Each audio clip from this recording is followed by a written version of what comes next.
Bugun men juda muhim masalani tushuntirib beraman. Telefoni bor pensionerlar uchun to'liq taqiq degan gaplar nimani anglatadi? Bu haqiqatan ham barcha pensionerlarga taalluqlimi yoki odamlar orasida noto'g'ri talqin qilinyaptimi? Bu ma'lumot har bir oilaga tegishli. Chunki deyarli har birimizning uyimizda pensioner ota-onamiz, buvimiz, bobomiz yoki yaqin qarindoshimiz bor. Agar bu mavzuni to'g'ri tushunmasak, kimdir nafaqasidan xavotirga tushadi. Kimdir firibgarlarning gapiga ishonib qoladi. Kimdir esa kerakli hujjatlarni vaqtida tayyorlamay zarar ko'radi. Men bu videoda masalani oddiy tilda bosqichma-bosqich tushuntiraman. Avval qanday edi? Hozir nima o'zgaryapti? Kimlar xavotir olish kerak? Kimlar esa mutlaqo qo'rqmasligi kerak? Videoni oxirigacha ko'ring, chunki ayrim nozik joylari bor. Telefon raqami, bank kartasi, SMS xabar, onlayn xizmatlar va pensioner nomiga rasmiylashtirilgan SIM karta masalalari ko'p hollarda chalkashib ketadi. Hozirning o'zida kanalga obuna bo'ling, videoga like bosing, chunki bunday ogohlantirishlar aynan vaqtida eshitilsa foyda beradi. Avval bir narsani aniq aytaman, pensionerning qo'lida telefon borligi o'z-o'zidan taqiq degani emas. Telefon ishlatish, farzandlar bilan gaplashish, shifokor bilan bog'lanish, bankdan SMS olish, kommunal to'lovlarni tekshirish yoki davlat xizmatlaridan foydalanish pensioner uchun qonuniy va odatiy holat. Bugungi kunda telefon ko'pchilik uchun hashamat emas, zaruratga aylangan. Ayniqsa yoshi katta odamlar uchun telefon ba'zan doğrudan ham muhimroq bo'lib qoladi. Bosimi ko'tarilsa tez yordam chaqiradi, nafaqa tushganini biladi, farzandlariga xabar beradi. Lekin oxirgi paytlarda telefoni bor pensionerlarga cheklov. Pensionerlar telefon ishlasa nafaqasi to'xtaydi. Telefon raqami ro'yxatda bo'lsa pul berilmaydi. Bank kartaga ulangan telefon sabab tekshiruv bo'ladi. Kabi gaplar tarqalyapti. Men bunday gaplarni ko'rganimda birinchi navbatda odamlar qaysi masalani aralashtirib yuborayotganini tushunaman. Aslida gap telefonning o'zida emas. Gap telefon orqali rasmiylashtirilgan xizmatlar, bank operatsiyalari, firibgarlik xavfi, begona odam nomiga ochilgan SIM kartalar va ijtimoiy to'lovlarni noto'g'ri olish holatlari haqida bo'lishi mumkin. Ilgari pensionerlar ko'pincha nafaqani naqd pul shaklida pochta orqali yoki bank kassasidan olishardi. Telefon raqami bo'lmasa ham ish yurardi. Hujjatlar qog'ozda tekshirilardi. Arizalar mahallaga, banka yoki pensiya bo'limiga borib topshirilardi. Hozir esa ko'p jarayonlar elektronlashdi. Bank kartasi bor, SMS xabarnoma bor, mobil ilova bor, davlat xizmatlari portali bor. Ariza holatini telefon orqali tekshirish bor. Ana shu o'zgarishlar sabab pensionerning telefon raqami endi oddiy aloqa vositasi emas, balki moliyaviy va huquqiy jarayonlarga bog'langan vositaga aylandi. Shuning uchun to'liq taqiq degan gapni eshitganda men darhol savol beraman. Nimaga taqiq? Telefon ushlashgami, SIM karta ochishgami, bank ilovasidan foydalanishgami, begona odam pensioner nomidan raqam ishlatishgami, yoki firibgarlar pensionerlarning ma'lumotlarini olib kredit rasmiylashtirishgami? Mana shu savollarga javob topilmasa oddiy odam qo'rqib qoladi, firibgar esa bundan foydalanadi. Birinchi guruh. O'z telefonini o'zi ishlatayotgan pensionerlar. Masalan, oltin-tekis yoshli otaxonning oddiy tugmali telefoni bor. Raqam o'z nomida farzandlari bilan gaplashadi. Bankdan nafaqa kartangizga pul tushdi degan SMS keladi. U hech kimga SMS kod aytmaydi. Hech qanday shubhali havolani bosmaydi. Bank kartasini begona odamga bermaydi. Bunday pensioner xavotir olmasligi kerak. Telefon borligi nafaqani to'xtatish uchun asos bo'lmaydi. Aksincha, telefon uning xavfsizligi uchun foydali. Ikkinchi misol, yetim 2 yoshli onaxonning smartfoni bor. Qizi unga Telegram o'rnatib bergan. Kommunal to'lovlarni qiz yordamida to'laydi. Telefon raqami bank kartasiga ulangan. Agar hamma ish ochiq va qonuniy bo'lsa, ya'ni karta onaxon nomida, raqam onaxon yoki ishonchli farzandi nazoratida bo'lsa, bu ham muammo emas. Muhim joyi shuki SMS kodlar. Bank ilovasiga kirish parollari va pasport ma'lumotlari begonalarga berilmasligi kerak. Ikkinchi guruh. Pensioner nomiga SIM karta ochilgan, lekin uni boshqa odam ishlatayotgan holatlar. Mana shu joyda xavf boshlanadi. Masalan, boboning pasporti bilan nabirasi SIM karta ochgan, lekin bu raqamdan internet do'konda savdo qiladi. Kredit arizalariga kod oladi. Turli akkauntlar ochadi. Keyin biror muammo chiqsa, rasmiy hujjatda raqam boboning nomida ko'rinadi. Boboning o'zi men bu raqamni ishlatmayman deydi.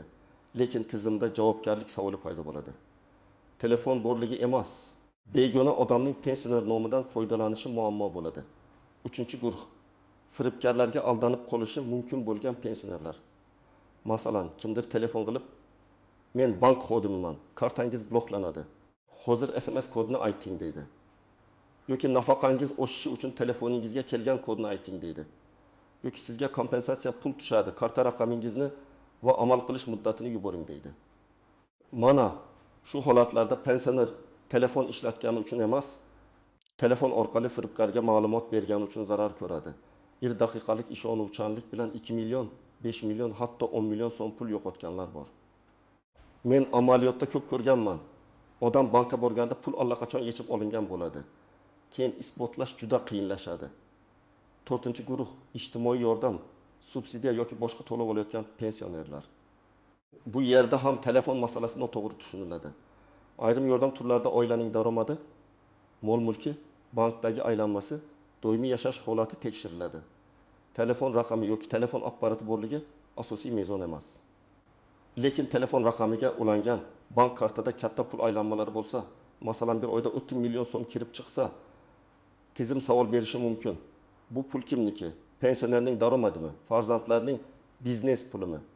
Yoki vaqtincha o'tkazilgan mablag'mi? Shunda odam menda faqat pensiya bor desa ham bank aylanmasi boshqa narsani ko'rsatishi mumkin. Masalan, pensioner onaning kartasidan o'g'li do'kon savdosi uchun foydalanadi. Har kuni 500 ming so'm, 1 million so'm tushum keladi. Oy oxirida aylanma 25 million so'm bo'ladi. Keyin ona ijtimoiy yordam so'rasa, tizimda uning nomidagi kartada katta aylanma ko'rinadi. Bu holatda telefoni borligi uchun rad etildi deyish noto'g'ri. Asal sabab uning nomidagi moliyaviy aylanma bo'lishi mumkin. Shuning uchun pensionerlarning kartasi va telefon raqamini oilaviy biznes, savdo-sotiq yoki boshqa odamlarning pul aylantirishiga berish xavfli. Hozir ko'p xizmatlar raqamlashtirilgani uchun davlat organlari, banklar va operatorlar ma'lumotlarni tezroq solishtira oladi. Oldin bir hujjatni tekshirish uchun odam bir idoradan ikkinchisiga borardi. Hozir esa ayrim ma'lumotlar elektron bazalarda ko'rinadi. Telefon raqami kimning nomida, bank kartasiz qaysi raqamga ulangan, SMS kod qayerga ketmoqda, ariza kimning nomidan yuborilgan. Bularning hammasi xavfsizlik uchun muhim. Buning sababi oddiy, firibgarlik ko'paygan. Yoshi katta odamlar ko'pincha rasmiy terminlarni yaxshi tushunmaydi. Kod tasdiqlash, bloklash, identifikatsiya, onlayn ariza degan so'zlardan cho'chiydi. Firibgarlar aynan shu qo'rquvdan foydalanadi. Ular pensionerga agar hozir kodni aytmasangiz nafaqangiz to'xtaydi deydi. Yoki telefoningiz ro'yxatdan o'tmagan, jarima bo'ladi deydi. Yoki pensionerlarga telefon taqiqlanyapti, raqamingizni bizga o'tkazing deb aldaydi. Aslida bunday gaplarga ishonmaslik kerak. Men tomoshabinlarga aniq aytaman, hech bir bank xodimi, davlat xizmatchisi yoki pensiya bo'limi vakili sizdan telefon orqali SMS kod, karta PIN kodi, mobil ilova paroli yoki pasport rasmini shaxsiy chatga yuborishni talab qilmasligi kerak. Agar kimdir shuni so'rasa, 99% holatda bu xavfli holat. Rasmiy masalalar rasmiy idorada, rasmiy ilovada yoki rasmiy telefon raqami orqali hal qilinadi. Birinchi nozik jihat, telefon raqami kimning nomida ekanini tekshirish.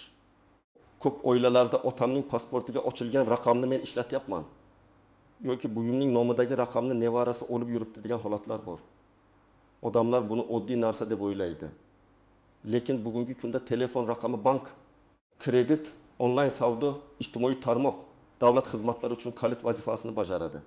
Agar raqam pensioner nomida bo'lsa, kelajakda keladigan savollar ham pensioner nomiga kelishi mumkin. Ikkinchi nozik jihat. Telefon apparati bilan telefon raqamini aralashtirmaslik kerak. Pensionerning uyida 3 million so'mlik smartfon bo'lishi uning boy ekanini avtomatik isbotlamaydi. Uni farzandi sovg'a qilgan bo'lishi mumkin. Lekin raqamga ulangan bank kartasi orqali katta pul aylanmalari bo'lsa, bu boshqa masala. Demak, muammo telefonning narxida emas, raqam va karta orqali amalga oshayotgan harakatlarda. 3-nozik jihat. Pensioner nomiga kredit yoki bo'lib to'lash rasmiylashtirilishi. Ayrim savdo do'konlarida telefon sotib olishda pasport va telefon raqami so'raladi. Agar pensioner o'zi tushunmay turib farzandi yoki tanishiga hujjat berib qo'ysa, uning nomiga qarz chiqib qolishi mumkin. Masalan, 4 million so'mlik telefon bo'lib to'lashga olindi. Dastlabki 2 oy to'landi, keyin to'lov to'xtadi. Qarzdor sifatida pensionerning nomi chiqadi. Keyin u telefonni men ishlatmaganman desa ham, shartnomada uning ma'lumotlari bo'lsa, muammo yechilishi oson bo'lmaydi. 4-nozik jihat ishonchnoma va vakillik. Ba'zi pensionerlar yura olmaydi, bankka borishi qiyin. Pensiya bo'limiga borishi qiyin. Farzandi yordam beradi. Bu normal holat. Lekin yordam rasmiy tartibda bo'lishi kerak. Agar karta, telefon, pasport hammasi boshqa odam qo'lida bo'lsa, pensionerning o'zi nima bo'layotganini bilmasa, bu juda xavfli. Bugun hammasi yaxshi bo'lishi mumkin. Ertaga oila ichida kelishmovchilik chiqsa yoki pul yo'qolsa kim javob beradi degan savol paydo bo'ladi. 5-nozik jihat telefonni olib qo'yishadi degan qo'rquv. Men buni ham aniq tushuntiraman. Odatda hech kim oddiy pensionerning telefonini shunchaki olib qo'ymaydi. Telefon jinoyat ishi, firibgarlik, noqonuniy harakat yoki tekshiruv bilan bog'liq dalil bo'lsa, alohida tartibda ko'rilishi mumkin. Lekin oddiy hayotda pensioner telefon ishlatgani uchun jazolanadi degan gapga ishonmaslik kerak. Birinchi qadam, pensionerning asosiy telefon raqami kimning nomida ekanini aniqlang. Buning uchun mobil operator ofisiga pasport bilan borish mumkin. Agar raqam pensioner ishlatayotgan bo'lsa, yaxshi. Agar raqam boshqa odam ishlatayotgan bo'lsa, vaziyatni tartibga keltirish kerak.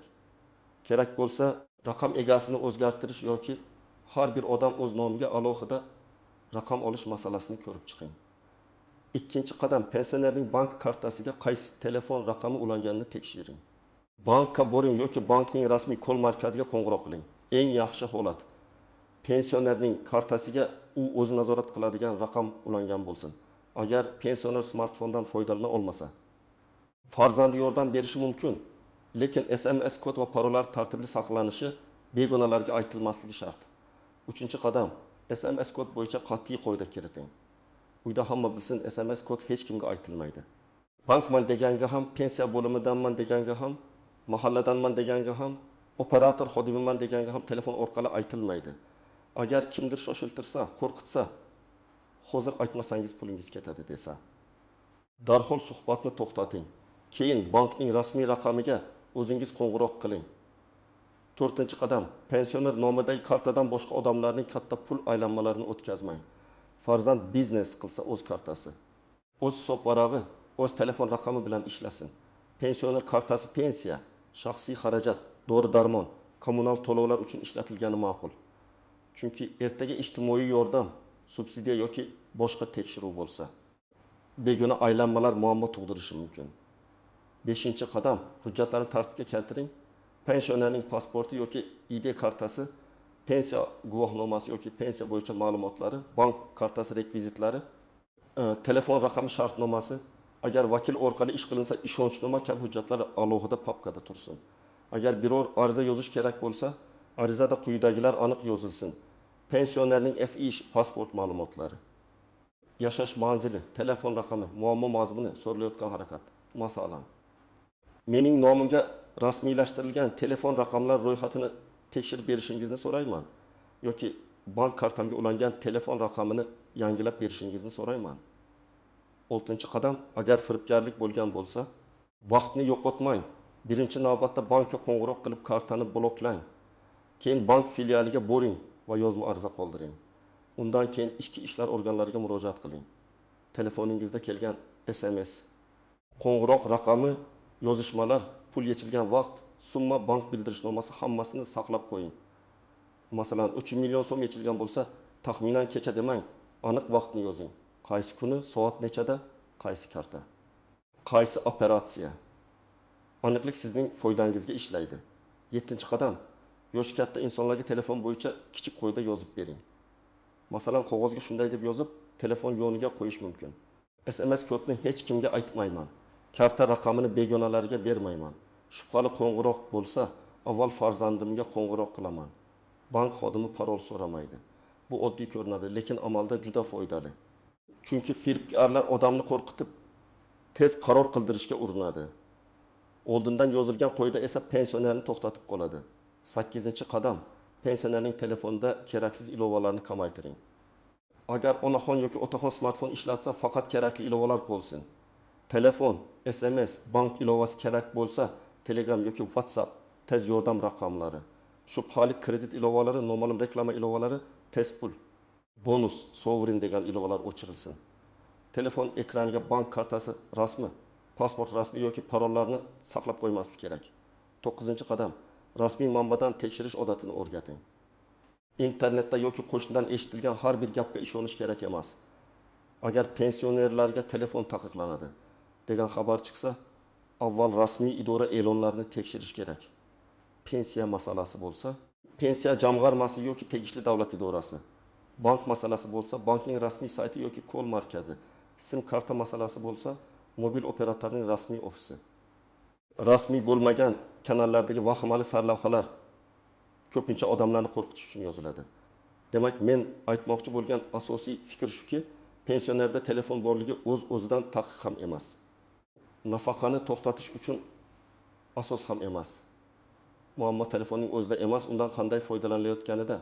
Agar telefon raqami pensioner nomida bo'lib, uni boshqa odam ishlatsa, agar bank kartasi orqali begona pul aylanmalari yuritilsa, agar SMS kodlar firibgarlarga aytilsa, agar pensioner tushunmay turib kredit yoki shartnomaga rozilik bersa, ana shunda jiddiy xavf paydo bo'ladi.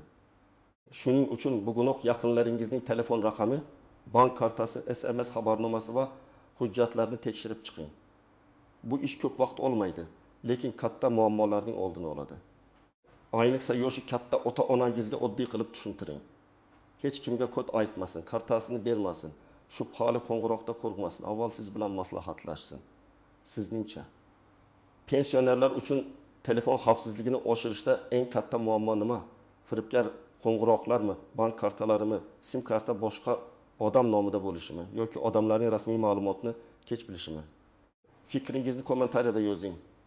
Videoga like bosing, kanalga obuna bo'ling va bu ma'lumotni ota-onangiz, buvingiz, bobongiz yoki pensioner tanishlaringizga albatta yetkazing.